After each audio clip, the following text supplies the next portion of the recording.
Hello बच्चों, स्वागत है आपका अपने यूट्यूब चैनल पे। जैसा मैंने आपको बताया था कि जिन जिन टॉपिक के ऊपर अपन डीएसएस के लेक्चर्स अपलोड कर रहे हैं उन सारे टॉपिक्स के ऊपर अपन मल्टीपल चॉइस क्वेश्चन जो एग्ज़ाम में पूछे हुए वो भी आपको देता रहूँगा। तो आज हम लोग वेल्डेड कनेक्शन के टॉप 15 एमसीक्यूज देखेंगे जो कभी ना कभी डब्ल्यूआरडी, पीडब्ल्यूडी या जेडपी जैसे एग्ज़ाम में पूछे हुए हैं। आखिरी के 5 एमसीक्यूज बच्चों बहुत ज़्यादा इंपॉर्टेंट है, तो वीडियो को स्किप बिल्कुल मत करना, पूरा देखो। और अगर आपने हमारे चैनल को अभी तक सब्सक्राइब नहीं किया है तो प्लीज़ वीडियो को स्टार्ट करने से पहले इसको सब्सक्राइब कर दो और बेल आइकन को भी ऑन कर दो। तो चलिए वीडियो को स्टार्ट करते हैं। हाँ बच्चों, देखो पहला question, in the cross section of weld throat is the.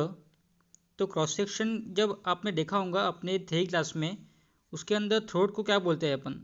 Minimum dimension, maximum dimension, average dimension या फिर नन ऑफ द अबव। तो अपने थ्योरी लेक्चर में आपको मैंने वेल्ड का क्रॉस सेक्शन निकाल के बताया था, और उसके अंदर जो थ्रोट थिकनेस होती है उसे बोलते हैं हम लोग minimum dimensions of the weld. तो थ्रोट थिकनेस को क्रॉस सेक्शन के अंदर बोला जाता है मिनिमम डायमेंशंस। ठीक है, हाँ चलो नेक्स्ट क्वेश्चन देखते हैं। The effective length of fillet weld should not be less than 2 times the weld size, 6 times the weld size, 4 times the weld size या फिर वेल्ड साइज। तो effective length of fillet weld अगर आपको निकालनी है तो उसका फॉर्मूला अलग होता है, वो भी आगे पढ़ेंगे हम लोग। लेकिन effective length of fillet weld कभी भी ट्वाइस साइज ऑफ वेल्ड से कम नहीं होने को होना। Effective length of fillet weld should not be less than 2 times the size of weld. तो इसका आंसर है ऑप्शन ए। हाँ चलो नेक्स्ट क्वेश्चन। नेक्स्ट क्वेश्चन पढ़ने से पहले बच्चों आपसे एक रिक्वेस्ट करूँगा कि डायरेक्टली एमसीक्यू सॉल्व करने के लिए मत आओ। पहले हर टॉपिक का जो थ्योरी लेक्चर अपने चैनल पे अपलोड हो चुका है उसे देखो और बाद में खुद होके एमसीक्यू सॉल्व करने की कोशिश करो। तो यह आपके लिए बहुत ज़्यादा बेनिफिशियल साबित होगा। सिर्फ एमसीक्यू सॉल्व करने से कुछ नहीं होता। ठीक है, देखो तीसरा question, the transverse fillet weld are design for tensile strength, shear strength, compressive strength, bending strength. मैंने आपको थ्योरी क्लास में बताया था कि ट्रांसवर्स फिलेट वेल्ड मतलब परपेंडिकुलर। तो इन सारे फोर्स में से सिर्फ एक ही फोर्स ऐसा है जो परपेंडिकुलर है, वो है शियर फोर्स। क्योंकि शियर फोर्स किसको बोलते हैं? जब एक आधे प्लेन पे परपेंडिकुलर फोर्स हम लगाते, प्लेन को परपेंडिकुलर फोर्स हम लगाते, उसे बोलते हैं हम लोग टेंजेंशियल फोर्स या फिर शियर फोर्स। तो ट्रांसवर्स फिलेट वेल्ड मतलब परपेंडिकुलर फिलेट वेल्ड, जो अपने लोड को परपेंडिकुलर होता है उसे बोलते हैं हम लोग ट्रांसवर्स फिलेट वेल्ड।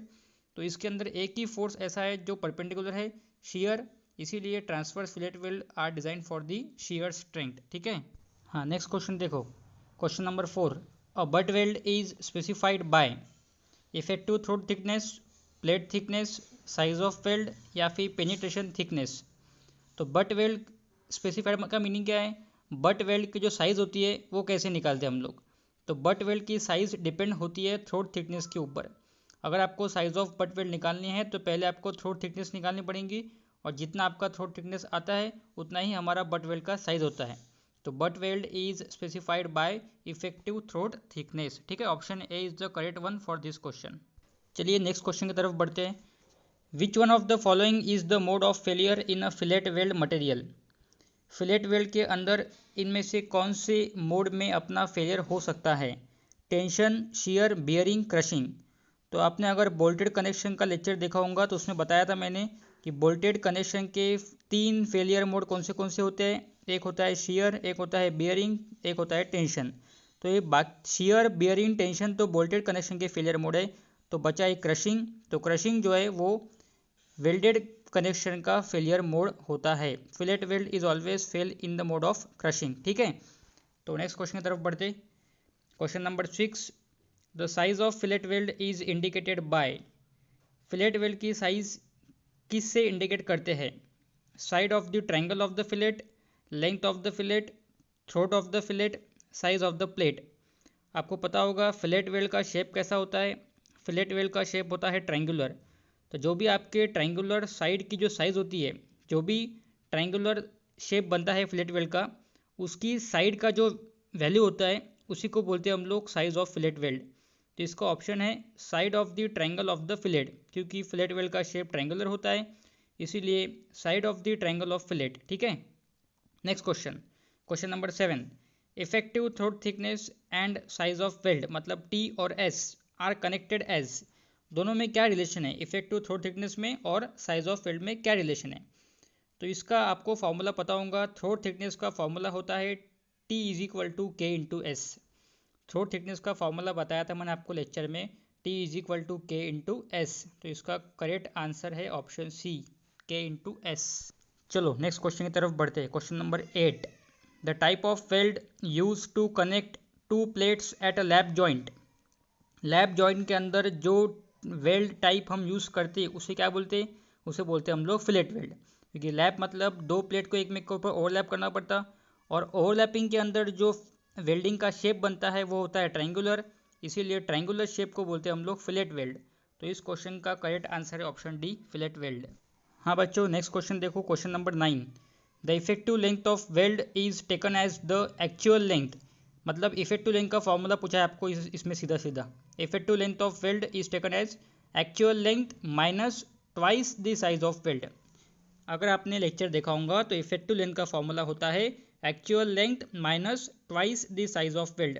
तो ऑप्शन सी जो है minus twice the size of weld is the correct one for this question. हाँ बच्चों, नेक्स्ट क्वेश्चन देखो, question number 10, fillet weld is not recommended if the angle between fusion faces is less than 45 degree, greater than 120 degree, less than 60 degree, greater than 145 degree. बच्चों इस question के जो options थे ना वो इस तरह से थे कि इसमें आपको जो ये चार स्टेटमेंट दिए, ये चार स्टेटमेंट में से कौन सी स्टेटमेंट करेक्ट है वो बतानी है। तो इसमें जो बी और सी दोनों भी स्टेटमेंट करेक्ट है। अगर हमारे फ्यूजन फेस का एंगल 120 से बड़ा रहेगा तो भी फिलेट वेल्ड रिकमेंडेड नहीं है, और फ्यूजन फेस का एंगल 60 डिग्री से छोटा रहेगा तो भी फिलेट वेल्ड रिकमेंडेड नहीं है। तो बी और सी ये दोनों भी ऑप्शंस इसके करेक्ट है। तो आपका ऑप्शंस ऐसा रहेगा B and C, these statements are correct. ठीक है। हाँ चलो नेक्स्ट क्वेश्चन देखो, question number 11, the effective length of fillet weld of length 200 mm and size 12 mm is. तो आप लोगों को इफेक्टिव लेंथ का फॉर्मूला पता है, क्या होता है, actual length minus twice the size of weld. उस फॉर्मूले के ऊपर से देखो कितना आएगा आंसर, 200 माइनस 2 इंटू 12 मतलब 200 माइनस 24, क्या हो गया आंसर 176। तो 176 is the correct answer for this question. तो ऐसे क्वेश्चन भी आ सकते, आपको सिर्फ इफेक्टिव लेंथ का फॉर्मूला पता होना चाहिए, तो आप लोग उसका वैल्यू आराम से निकाल सकते हैं अगर आपको एक्चुअल लेंथ और साइज ऑफ वेल्ड पता है तो। ठीक है, ऑप्शन बी इसका करेक्ट आंसर है बच्चों। नेक्स्ट क्वेश्चन की तरफ बढ़ते हैं, question number 12, junction between the flange and web of a beam is known as lap joint, fillet, butt joint या शियर जॉइंट। टी सेक्शन का स्केच अपने आंखों के सामने लाओ। टी सेक्शन में एक फ्लेंज होता है और एक वेब होता है। फ्लेंज और वेब दोनों आपस में जहाँ मीट होते हैं उस जंक्शन को क्या बोलते हैं। तो फ्लेंज और वेब आपस में जहाँ मीट होते हैं उस जंक्शन को बोलते हैं हम लोग fillet. The junction is known as fillet. Option B is the correct one for this question. चलिए बच्चों नेक्स्ट क्वेश्चन देखो, question number 13, which of the following does not describe a weld type butt plug, lap या zigzag. तो butt weld, plug weld, lap joint में अंदर fillet weld आ गया, मतलब ये तीनों भी एक प्रकार के वेल्ड टाइप है। लेकिन जिगजैग ये कोई वेल्ड टाइप नहीं है। जिगजैग मतलब जैसे जिगजैग वे में, स्टैगर्ड वे में बोल्ट अरेंज किए उसे बोलते हैं जिगजैग। तो ऐसा कोई वेल्ड टाइप नहीं है। तो ऑप्शन सी जो है इसका करेक्ट आंसर है जिगजैग। ठीक है, चलो बच्चों नेक्स्ट क्वेश्चन तक की तरफ बढ़ते हैं। Question number 14, maximum size of fillet weld for a plate of square edge is 1.5 mm less than thickness of plate, 1/2 the thickness of plate, thickness of plate itself, या 1.5 mm more than the thickness of plate. तो अगर आपने अपना lecture देखा होगा welded connection का, तो उसमें बताया था मैंने कि maximum size of fillet weld जो होती है वो होती है 1.5 mm minus thickness of plate minus 1.5 mm। तो थिकनेस ऑफ प्लेट में से आपको 1.5 mm रिड्यूस करना होता है, उसके बाद में आपको मिलती है मैक्सिमम साइज ऑफ वेल्ड। ठीक है, तो ऑप्शन ए जो है इस क्वेश्चन का करेक्ट आंसर है। ठीक है, हाँ चलिए लास्ट क्वेश्चन है, question number 15, the effective throat thickness of a fillet weld depends upon.